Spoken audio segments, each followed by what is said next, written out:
আমি 2024-এ নির্বাচন করেছিলাম। অন্তর্বর্তীকালীন সরকার ইউনূস সাহেব আমাদেরকে একটি অধ্যাদেশের মাধ্যমে অপসারণ করেছে। সেই অধ্যাদেশের কারণে আমরা আজকে অপসারিত। আমি নির্বাচিত জনপ্রতিনিধি, জনগণ আমাকে ভোট দিয়ে নির্বাচন করে জয় করেছে।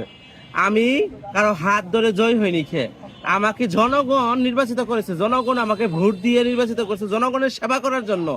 আজকে আমি একজন প্রান্তিক জনগোষ্ঠী, একজন তৃতীয় লিঙ্গ অনগ্রসর জনগোষ্ঠী। আজকে আমার মতো মানুষ যারা হাট বাজারে হাত পাতে ভিক্ষা করে, আমি তো আজকে হাট বাজারে ভিক্ষা থেকে দূরে চলে আসছি।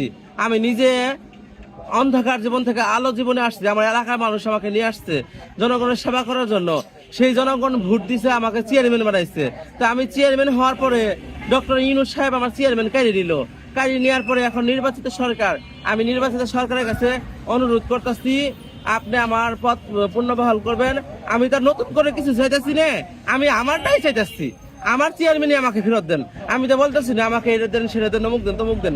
আমার চেয়ারম্যান আমাকে ফেরত দেন, আমি জনগণের সেবা করি। জনগণের কাছে ওয়াদা করছি, জনগণের কাছে বিভিন্ন আশা আছে, জনগণ আমার প্রতি বিভিন্ন আশা আছে। জনগণের বয়স্ক ভাতা, বিধবা ভাতা, প্রতিবন্ধী ভাতা, এছাড়াও যে আমি এখন দায়িত্ব নাই, তারপরেও আমি আমার পক্ষ থেকে এই শীতের মধ্যে 1000 কম্বল দিলাম। তারপরে যে আপনার দুই ঈদ গেল, আমি অপসারণ হওয়ার পর 2 ঈদে 2000 মানুষকে খাদ্য সামগ্রী বিতরণ করেছি আমার সংস্থা থেকে।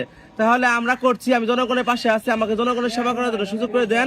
আমি একটা ক্ষুদ্র জনগোষ্ঠী, আমি একটা মানবাধিকার আজকে লঙ্ঘন করা হয়েছে। ইউনূস সাহেব মানবাধিকার লঙ্ঘন করছে।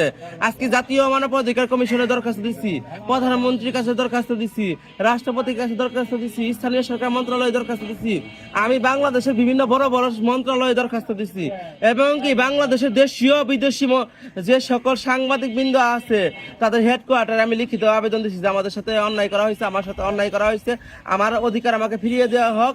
আমার কথা, আমি যে নির্বাচিত চেয়ারম্যান, আমার চেয়ারম্যানই আমাকে ঘুরিয়ে দেওয়া হোক।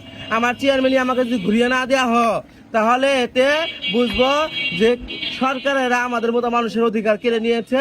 তাহলে আমাদের মতো মানুষের অধিকার যারা কেড়ে নিতে পারে, তারা আর কি করতে পারবে সেটা জনগণই ভালো জানে। আর কিছু বলতে চাই না। আসসালামু আলাইকুম।